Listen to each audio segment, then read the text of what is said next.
तो आइए एक नए विषय पर हमने पिछले सप्ताह से शुरुआत की है और वो विषय है उपवास का उद्देश्य, उपवास का मकसद, पर्पस ऑफ फास्टिंग। और हमने पिछले सप्ताह में जो नकारात्मक उपवास या जो पारंपरिक उपवास जो मनुष्य ने निर्धारित किए हुए हैं, जिसका पवित्र शास्त्र से कुछ लेना देना नहीं है, लेकिन इन उपवासों को पालन करते करते मनुष्य कर्म करने की ओर बढ़ रहा है। लेकिन बाइबल के भीतर ऐसे ऐसे उपवास हमें दिखते हैं, हर एक उपवास के पीछे एक मकसद है। और उस मकसद को यदि हम समझेंगे तो जब भी हम उपवास का जब हम डिक्लेयर करेंगे, या हम लोग परिवार में या अकेले में या कलीसिया में जब भी हम उपवास प्रार्थना के लिए इकट्ठा होंगे, तो हमें उसका मकसद पता होना चाहिए। लेकिन आजकल के जो उपवास है वो केवल परंपरा के अनुसार है, और परंपरा में आपको मनोरंजन दिखेगा, परंपरा में आपको कर्म दिखेगा, परंपरा में केवल आपको दिखावा दिखेगा।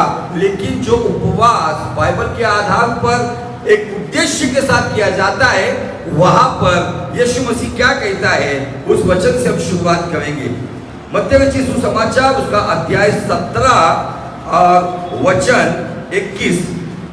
हाँ, यह जाति बिना प्रार्थना और उपवास के नहीं निकलती। यह जाति मतलब यहाँ पर एक बालक को जो दुष्टात्मा लगी हुई थी, चेलों ने बहुत प्रयत्न किया लेकिन उसको निकाल नहीं पाए।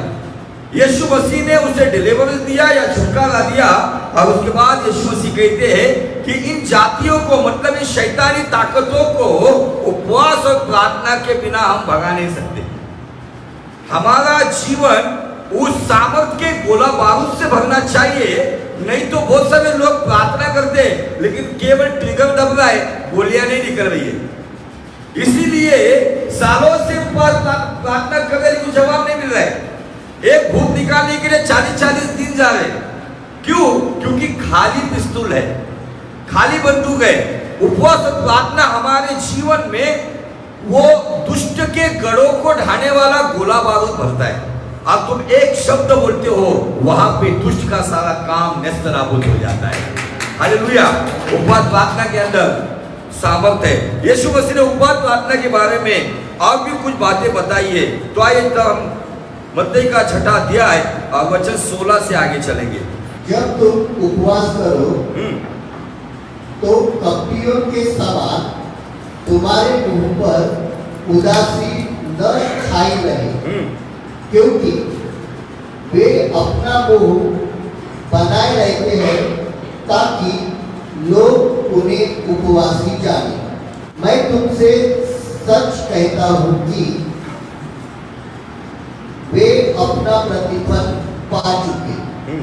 परंतु जब तुम उपवास करें तो अपने सिर पर तेल मल और मुंह धो, ताकि लोग नहीं परंतु तेरा पिता जो गुप्त में है तुझे उपवासी जाने। इस दशा में तेरा पिता जो गुप्त में देखता है तुझे प्रतिफल देगा। इसका मतलब यहाँ पे यीशु मसीह ने 2 प्रकार के उपवास बताए हैं। एक दिखावा करने वाला उपवास, डंका पीटकर, ढोल बजाकर, तारीख डिक्लेयर करके, यहाँ से लेके यहाँ तक इतने संडे छोड़कर, इतने दिन पकड़कर, ये दिन के पहले, ये दिन के बाद, ये सारे मनुष्य के लिए के उपवास और हम डंका पीटकर बताएंगे। लेकिन यीशु मसीह यहाँ पे कहता है कि जब भी तू करेगा तो ये बातें पिता को पता चले। परंपरा के उपवास, वो उपवासी अपने मुंह से बताता है। उसका चेहरा लंबा होगा, दाढ़ियां बढ़ेगी, 4 लोगों को 10 बार बोलेंगे चुपैठ में उपवास में हूं, है ना। अब ये परंपरा के उपवास करते करते मनुष्य कर्म में चला गया है। लेकिन यीशु मसीह ने पहाड़ी के ऊपर जो बहुत सारी बातें सिखाई, उसमें से उपवास प्रार्थना के बारे में भी बताया। वो कहता है, परंतु जब तू उपवास करे तो अपने सिर पर तेल मल और मुंह धो। वास्तविक परंपरा का उपवास या पारंपरिक उपवास या पुरानी नियम का उपवास सिर में राख या खाक डालकर अपने पहनने वाले वस्त्र निकालकर वो सैकलॉथ या वो ऊनी का जो भी क्लॉथ है उसको पहनकर मिट्टी में बैठा जाता था। उस व्यक्ति को देखकर पता चलता था ये उपवास में।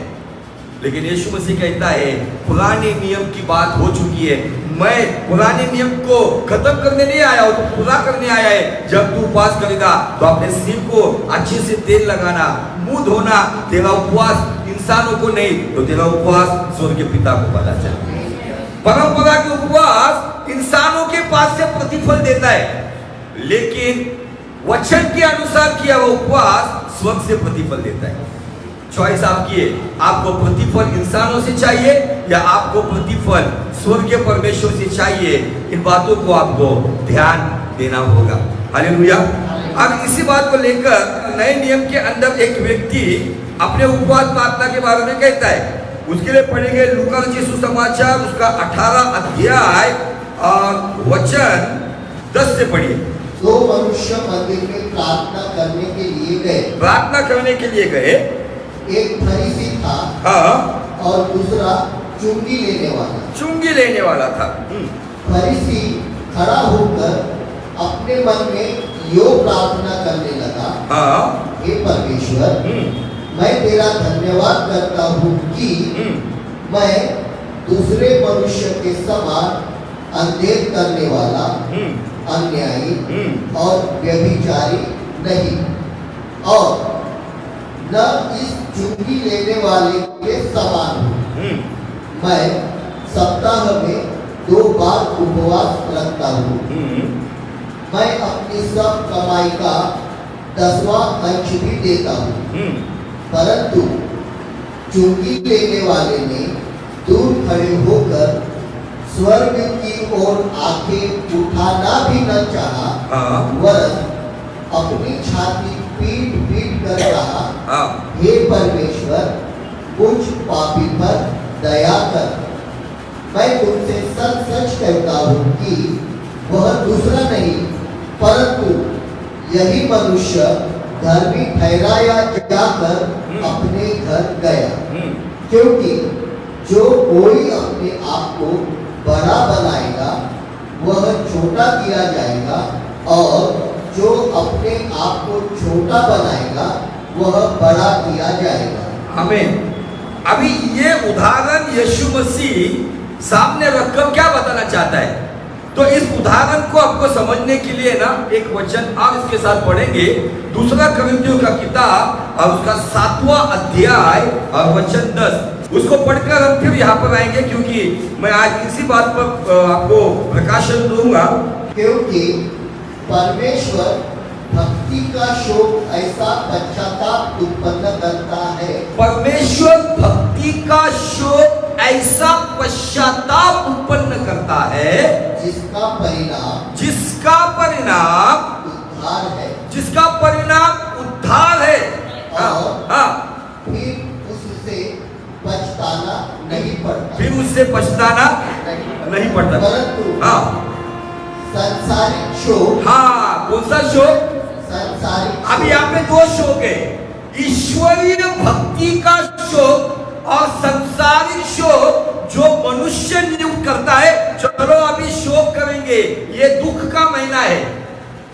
ईश्वरीय भक्ति का शोक उद्धार को निर्माण करता है, लेकिन सांसारिक शोक मृत्यु उत्पन्न करता है। क्यों उत्पन्न करता है पता है? क्योंकि वो कर्मों में गिरकर अपने आत्मिक जीवन को नहीं देखता है। वो अपने वस्त्र तो एकदम सफेद रखता है, लेकिन हृदय तो काला रखता है। कर्म कहता है सफेद कपड़े पहनो, सफेद शौला पहनो, ये चाहिए वो चाहिए, लेकिन अंदर से गंदगी। मैं कौन सा उपवास करने के पीछे मैं पश्चाताप कर रहा हूं? मेरे भीतर मैं संसारिक शोक के साथ चल रहा हूं, या मैं सच में मुझे उपवास प्रार्थना के साथ अपने आप को बदलना है।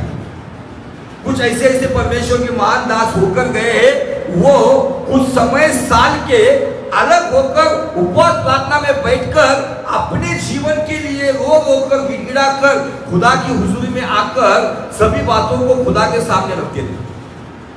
लेकिन आज जो ऐहिक है या संसारिक है, ये सारी बातें संसार की तरीके से चल रहा है।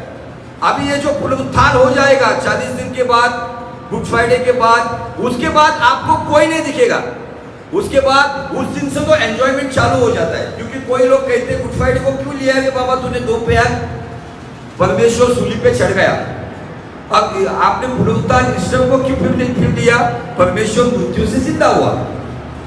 ये ऐहिक बात, संसारिक बात मनुष्य को सालों साल कहीं ना कहीं इन दिनों में ही केवल उनके अंदर काम दिखेगा, लेकिन वो भी संसारिक दशा में। चलो यहाँ पर हम आए थे लूका 18 में, यहाँ पे 2 लोगों का उदाहरण देकर यीशु मसीह क्या बताना चाहते हैं। 2 लोग हैं, एक चुंगी लेने वाला टैक्स कलेक्टर, एक फरीसी है जो पवित्र शास्त्र को जानता है, मूसा के व्यवस्था को जानता है, जो प्रार्थना मंदिर में वेदी के करीब खड़ा है। वेदी के करीब आकर वो अपने आप की धार्मिकता परमेश्वर को बता रहा है, और बताते हुए परमेश्वर को ऐसा बता रहा है मानो परमेश्वर अंधा है या परमेश्वर बहरा है। कभी कभी कुछ लोगों की प्रार्थना ऐसे रहती है, प्रभु तू जानता ना मैं ऐसा हूं, मैं ऐसी हूं, मैं वैसा हूं। ये बताने की जरूरत नहीं है, खुदावन सब कुछ जानता है। और वो क्या कहता है पता है, मैं तेरा धन्यवाद करता हूं कि मैं दूसरे मनुष्य के समान अंधेर करने वाला नहीं हूं। मतलब वो अपने आप को एक अलग लेवल पे देख रहा है। दूसरी बात वो क्या कहता है, मैं अन्यायी भी नहीं हूं, मैं व्यभिचारी भी नहीं हूं। ये सब बातें बताकर आगे वो कहता है, ये चुंगी लेने वाला जो दरवाजे में खड़ा है ना, मैं इसके समान भी नहीं हूं। मतलब अपने नजरों में वो अपने आप को धर्मी बना रहा है। कभी कभी ये कर्मों में आते आते कहते ना, हम इनके समान नहीं है, हम 40 दिन करते लोग पास, हम इनके समान नहीं, हम सुबह भी जाते, शाम को भी चल जाते, और घर में भी भक्ति को बुलाते इन दिनों में। हम इस दिनों में मटन मांस नहीं खाते हैं, इन दिनों में हम शादियां में नहीं लगाते। ये सब बातें बता बता कर कहने का काम क्या है, क्या बताना है। बरोबर आज क्रिश्चियनिटी में, मसीहत में ये फरीसी का आत्मा आया हुआ है। अब इन दिनों में यही बातें सबको बताना पड़ता है, सारी गली को पता चलता है कि ये उपवास में। क्योंकि एक जस्ट रियलिटी बताना चाहता हूं, हमारे इधर एरिया में नानापेट में गिनकर 4 नल थे। वहां पर सारा इलाके आकर, अलग अलग इलाका आकर वहां पे पानी भरते थे। अब उस इलाके में एक मरियम आंटी थी। अब वो पानी भरने के वक्त, अगर ये 40 दिन का समय नहीं है, उस वक्त अगर कोई उसके बर्तन के ऊपर अगर बर्तन पकड़कर पानी भर दिया, शाम तक उसको गालियां दी थी। लेकिन जैसे 40 दिन शुरू हो गए ना, उसका मुंह अलग ही चेंज होने का, उपवास ही है वो पता चलने का। फिर उसका बर्तन हटा के पानी भरो, कुछ नहीं बोलती थी, कुछ नहीं बोलती थी, किसी को कुछ नहीं बोलती थी। एक ही बोलती थी, ईस्टर संडे होने दे। कुछ ऐसे है कि मैं रियलिटी बता रहा हूं। अब ऐसे सुबह शाम सफेद साड़ी पहनकर ऐसे बोझ के साथ जाना आना, हमें ऐसे उपवासों की जरूरत नहीं है। उपवास का दिन ठहराने के लिए खुदावन ने हमको। अब यहाँ पर एक ऐसा व्यक्ति है, मैं जब इन लोगों को देखता हूँ ना, तो लोग नहीं देखता हूँ मैं, तो 2 अलग ग्रुप देखता हूँ। जो परंपरा को लेके चल रहा है, और एक अलग ग्रुप देखता है, भले वो पापी है लेकिन अपने आप को जांच कर, स्वर्ग की ओर देखने की उसकी ताकत नहीं हुई, अपने आप को जांच कर, अपने आप को पापी समझकर गहरा पश्चाताप करके जो खुदा के पास आते, वो आत्मिक विश्वासी थे। Hallelujah, praise the Lord. वो क्या कहता है आगे पता है, मैं तो ये बातें तो नहीं करता हूँ, लेकिन जो करता हूँ वो भी बता रहा है। मैं सप्ताह में 2 फास्टिंग करता हूँ, वेडनेसडे फास्टिंग, फ्राइडे फास्टिंग। कुछ लोग है आज क्या बोला, आज फ्राइडे, आज उपवास का दिन है, परंपरागत उपवास भी है। कुछ लोगों ने अपने आप को उसमें डालकर, मैं भी फ्राइडे करता हूँ, लेकिन जब फ्राइडे नहीं होता हूँ तो उसके अलावा दूसरा दिन पकड़ता हूँ। अब मैं मेरी मिसेज को भी नहीं बताता हूँ नाश्ता चाहिए कि नहीं चाहिए, उसको बताने की जरूरत नहीं है कि मैं फास्टिंग है इसलिए आज नाश्ता नहीं करना चाहता हूँ। वो पिता जानता है कि मैं फास्टिंग में भूखे नहीं। हालेलुया, प्रेज़ द लॉर्ड, बोले यीशु मसीह की। मैं कौन सी कैटेगरी में हूँ? मैं अपने आप को कुछ अलग बता रहा हूँ, मैं सप्ताह में 2 उपवास करता हूँ, ये बातें बताकर लोगों को मेरी ओर आकर्षित करता हूँ, और ये भी बता रहा है कि मैं 10वां अंश भी देता हूँ, मैं इतना धर्मी हूँ। लेकिन बाइबल कहती है चुंगी लेने वाले ने दूर खड़े होकर वो वेदी के पास भी नहीं है, और ऐसा कहा गया है स्वर्ग की ओर वो आंखें उठाना भी ना चाहा, परंतु छाती पीट पीट कर कहता है, हे परमेश्वर मुझ पापी पर दया कर। 2 कोरिन्थियों 7:10 हमने पढ़ा, क्या कहता है? ईश्वरी भक्ति का दुख उद्धारदायी पश्चाताप को जन्म देता है, लेकिन संसारिक दुख जो सप्ताह में 2 उपवास करता है, ये कहता है, मैं कभी कभी कुछ लोग कहते हैं प्रभु मैं 10वां दे रहा हूँ सालों से, लेकिन अभी भी मेरे फाइनेंशियल प्रॉब्लम क्यों है? क्योंकि अभी तक तूने केवल दिखाने के लिए दिया होगा या दिखाने के लिए किया होगा। आज मैं कौन सी कैटेगरी में हूँ, कौन से ग्रुप में मैं शामिल हूँ, इसके ऊपर मुझे ध्यान देना होगा। बाइबल यहाँ पे कहती है, मैं तुमसे कहता हूँ 14 वचन में, कि वो दूसरा नहीं, मतलब फरीसी नहीं, जो सप्ताह में 2 उपवास करता है, जो 10वां अंश देता है, जो कहता है मैं इस चुंगी वाले के समान पापी नहीं हूँ, व्यभिचारी नहीं हूँ, अन्यायी नहीं हूँ, अंधेर करने वाला नहीं हूँ, उस दूसरे के समान नहीं, तो कहता है यही मनुष्य धर्मी ठहराया और अपने घर गया। Hallelujah, praise the Lord. आप मैं आपको बताना चाहता हूँ धर्मी जीवन बहुत जरूरी है, क्योंकि यीशु मसीह 2023 साल पहले निश्चय पापियों के लिए आया, लेकिन अभी वो पापियों के लिए नहीं, धर्मियों के लिए आएगा। हालेलुया, क्योंकि पुनरुत्थान जो पहला होगा वो धर्मियों का होगा, और दूसरा पुनरुत्थान भी होगा जो कितने लोगों को पता नहीं है, वो अधर्मियों का होगा, जिसके बारे में यीशु मसीह ने यूहन्ना का 5वां अध्याय 27 से लेके 29 तक घर जाके पढ़ो, आपको पता चलेगा। 2 पुनरुत्थान है, जिसे पहले पुनरुत्थान को जीवन का पुनरुत्थान कहा गया है, और दूसरे पुनरुत्थान को न्याय का पुनरुत्थान कहा गया है। जो पहले पुनरुत्थान के भागी होंगे वही ये धर्मी लोग होंगे, जो परंपरा से नहीं तो आत्मिक जीवन से जीते हैं, जो संसार के नियमों पर नहीं, जो वचन की बातों पर चलते, यही लोग धर्मी ठहराकर खुदा के राज्य में लेकर जाएगा वो। Hallelujah, praise the Lord.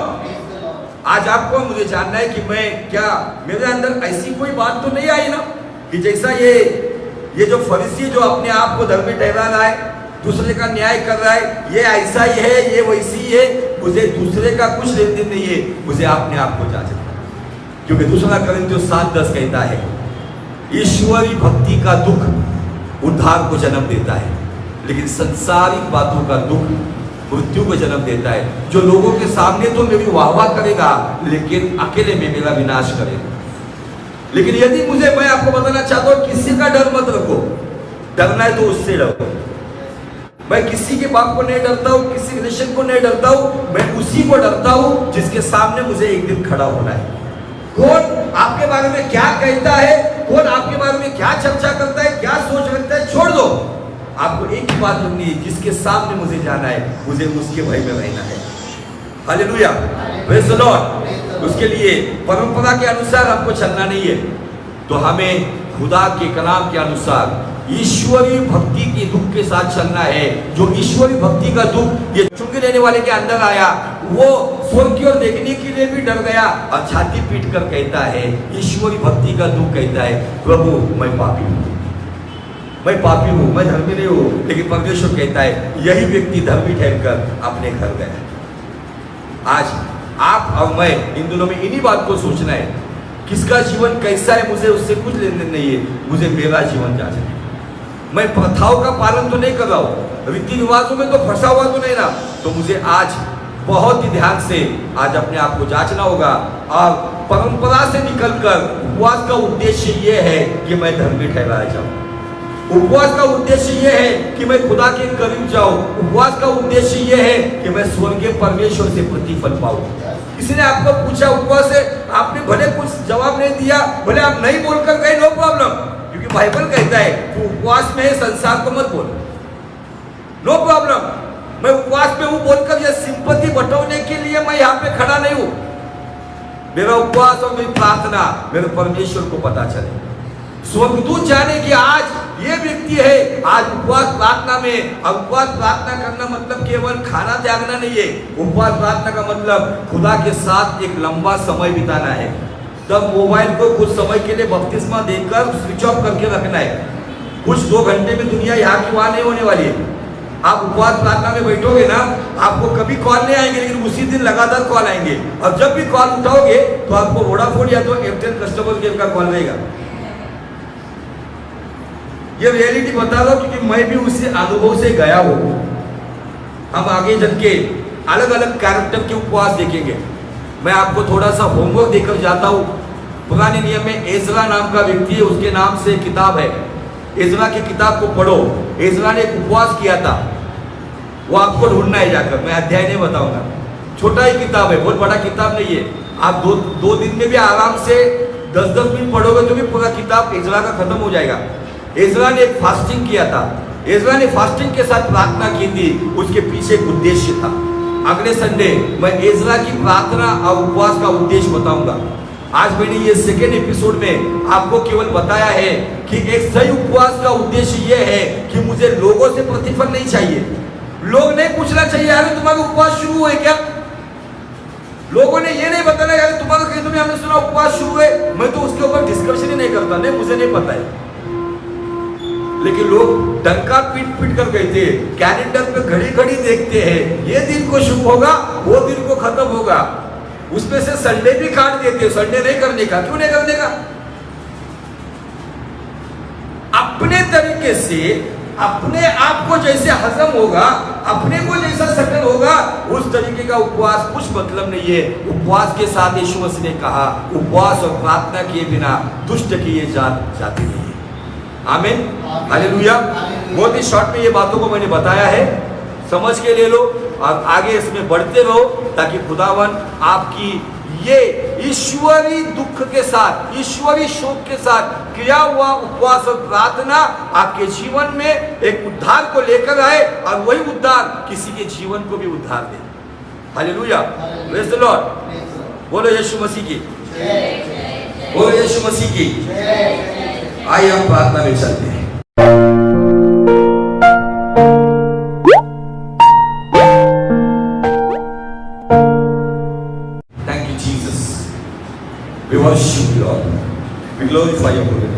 खुदावन आज आपने आपसे बात की, धन्यवाद। सभी बातों के लिए आपका शुक्रिया अदा करते हैं। प्रभु जी आज आपने हमसे स्पष्ट रीति से बात की, इसलिए सभी बातों के लिए हम आपका शुक्रिया अदा करते हैं।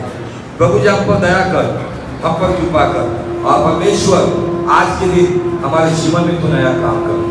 प्रभु जी बातों पर हम अध्ययन कर रहे हैं। ये दूसरा एपिसोड था कि जिसमें हमने जो अपने आप को धर्मी ठहरा कर उपवास की बात और प्रार्थना की बात कर रहा था, लेकिन जो अपने आप को पापी समझकर यीशु के पास पश्चाताप कर रहा था, वही पिता की ओर से प्रतिफल पाकर अपने घर धर्मी बनकर लौट गया। मैं विनती करता यहाँ पर आया वाले व्यक्ति वो यहाँ पर उसी पश्चाताप के साथ धर्मी बनकर अपने घर लौटे, क्योंकि यदि आज आपका आना होता है तो धर्मियों को डरने की चिंता नहीं है, क्योंकि पुनरुत्थान धर्मियों का ही है। धन्यवाद प्रभु, सभी को छू लेना, आशीषित करना, उनके जीवन में काम करना, हर एक कमी घटी को पूरा करना। विश्वास करता हूँ कि आपने हमसे बात की है। सारा आदर सारी महिमा आपको देते हुए परमेश्वर के प्रिय पुत्र नासरी यीशु के नाम में मांगते हैं, सुन और ग्रहण कर। आमीन, आमीन, आमीन।